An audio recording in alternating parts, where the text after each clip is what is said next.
Mulle hästi meeldib, kunagi aastaid tagasi Tiiu Poltsman õpetas sellise lause, et ütles, et mida olen ma teinud sellist, et mul on põhjust olla sinu peale vihane.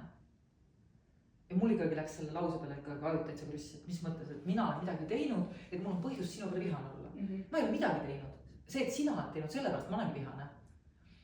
Aga mida rohkem ma mõtlen selle peale, seda rohkem ma saan aru, et võib-olla ma ei ole väljendanud oma ootuseid.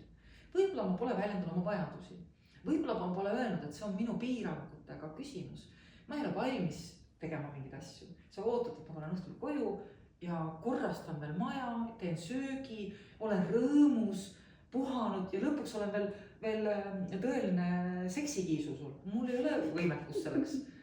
Ehk et ma ei olegi piiranguid näidanud, aga siis olen pahane.